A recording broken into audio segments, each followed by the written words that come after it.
Given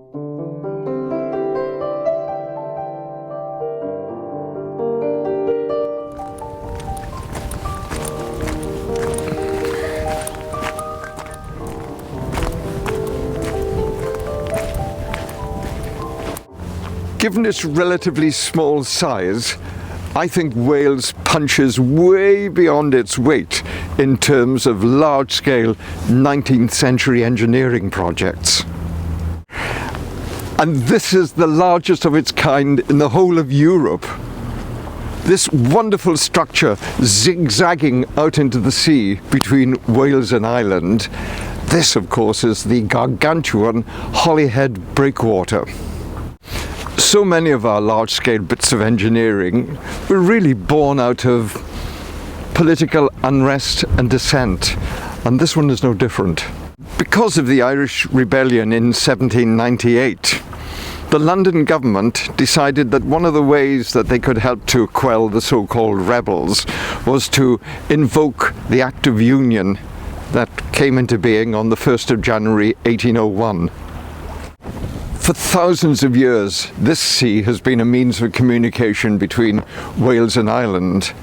But in the 19th century, the need for much greater and more rapid forms of communication was absolutely intense to establish contact between Dublin and London.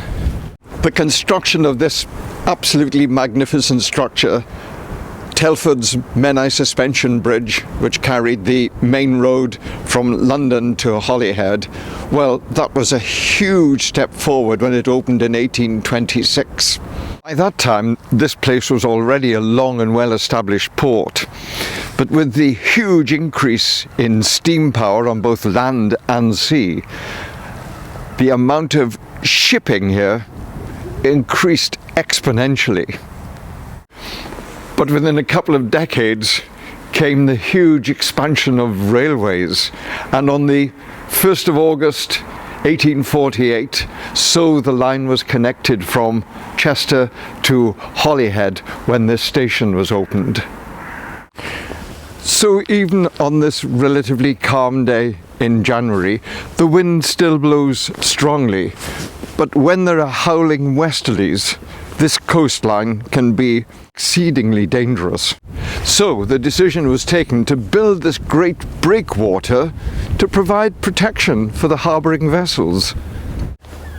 The Enabling Act of Parliament was obtained in 1847, and so work began on constructing this amazing piece of engineering.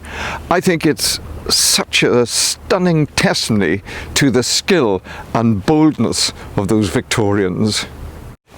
You've got to hand it to those Victorians.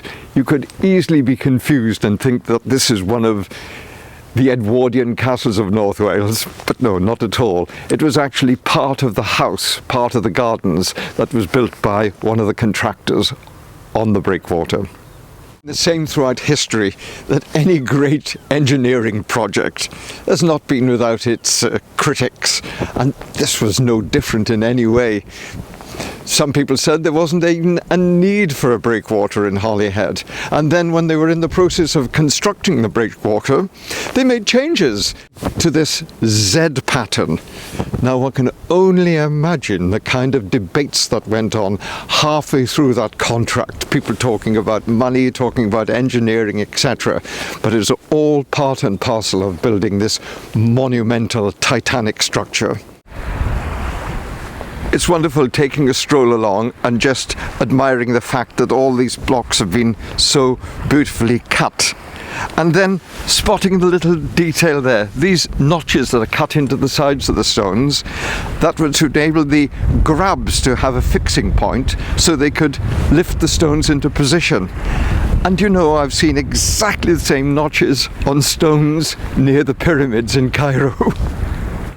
I like to describe this as the iceberg syndrome, because the stonework that we can see above the waterline, very important, but it's a small part of the huge quantities of rock that were taken to fill in to form the foundations for this amazing structure. So where did all that stone come from? Well, very fortunately, there were large quantities of hard quartzite rock available just on Holyhead Mountain, a couple of 100 yards behind me. This is a great place to get an overview of the breakwater, and my word, it was no mean undertaking. Some facts and figures. It took 28 years to complete. There were 1,300 men and boys employed during its construction. It took 7 million tons of stone to make it. It cost £1.3 million to build, and if we calculate that by today's money, that equates to something like £191 million. So a staggering piece of entrepreneurialism and engineering. But behind those bald facts and figures, there's of course another story, and that's the human story of the men and boys who worked quarrying the stone, building the breakwater. The human toll that this wrought was quite extraordinary. The numbers of fatalities and accidents, so much so that the North Wales coroner actually wrote to the company and asked if there was some way that they could ease the number of accidents here. Just to give you a little example, between November 1853 and January 1854, there were over 45 fatalities during the construction. And a lot of the problems arose from the explosives that were used to dislodge the rock, and we can see the remnants of the last major quarry detonation. A visitor to Holyhead in 1794 saw it as being a confused, straggling heap of thatched cottages built on rocky outcrops. But of course it was through the development of the port, and especially the construction of the breakwater, that Holyhead has evolved into the largest town on Anglesey.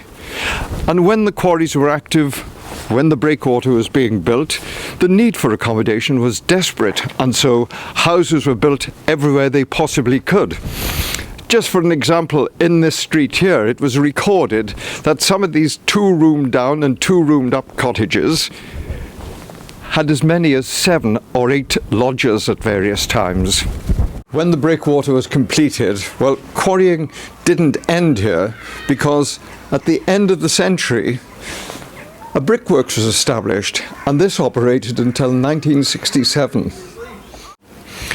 Because of the high silica content of the local clays, the bricks that were produced here were heat resistant, and so they were much sought after for lining copper and steel furnaces.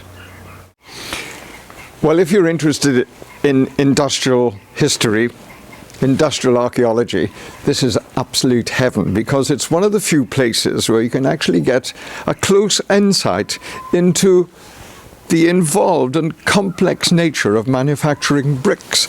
And after all, bricks in the Victorian and Edwardian era were the very building blocks of Wales.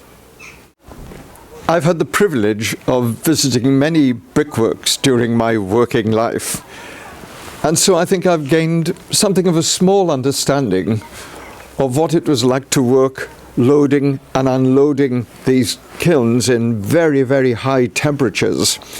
It was, and still is, hard and demanding work. I first came here in the 1970s, by which time this place was already dilapidated, it had been abandoned, there were vehicles dumped here, and I thought, my goodness, this is another contender for demolition. But, and it's a huge but, I've been delighted and astonished to see what's happened here over the years. So much work and effort has gone in to preserve these buildings and to create this truly lovely country park. I'm especially pleased to see this wonderful chimney stack is still standing, because after all they were the vertical icons of the Victorian age, and there are not that many of them left. And all this is down to the then Isle of Anglesey Borough Council, who had the creativity and commitment to create this amazing country park that opened in 1990. And the first warden to be appointed here was Edwin Rowland Owens. And we are particularly grateful to him because this wonderful little booklet he's written, The Holyhead Breakwater and Quarries, is jam-packed with information and has provided so much detail that's helped us in making this short film. Well, things have moved on since then, and now there's a complete network of trails and pathways linking these lovely ponds and lakes, the rugged coastline leading into an area of outstanding natural beauty. And there's one place that I particularly want to visit, to take a look at the exhibition here in the visitor centre just behind me. This is such a smashing exhibition that so clearly explains everything about this country park, and I'm particularly delighted to have the privilege of meeting Ranger Will Stewart. Will, how long have you worked here? I've worked here for, this will be my 26th year this year. I totally love what I do. Why is that? Well, do you know, being ordinarily based in Parc Gwledig Morglad Caergybi, Holyhead Breakwater Country Park, and also my work involves a whole variety of things, but you know what? One of the things I do also love is meeting fantastic people, telling people about the place, helping people. So what do you think is so special about this place? You know, you've got the obvious things, that you've got wonderful scenery, you have amazing walks, you have all the amenities, you have the amazing play area, we have stunning coastline, we have an amazing information centre. And is it very popular? Absolutely very popular. People love the park. And plans for the future? But the park is ongoing. There are plans that have come to fruition, there are plans that are happening now, that are developing right now, and there are plans that will come into fruition in the future. Well, it's been a great experience. Thank you so very much. Diolch yn fawr iawn. Croeso. Well, I've had a really terrific day here in Holyhead, and it's been such a pleasure to speak to Ranger Will and discover something more for the plans of the country park. Absolutely great. And I was also very pleased to note that, I think it was last year, that the Welsh Government have actually allocated £40 million, a mixture of public and private finance, to ensure the longevity of this magnificent breakwater. So all in all, it's been a pretty positive experience.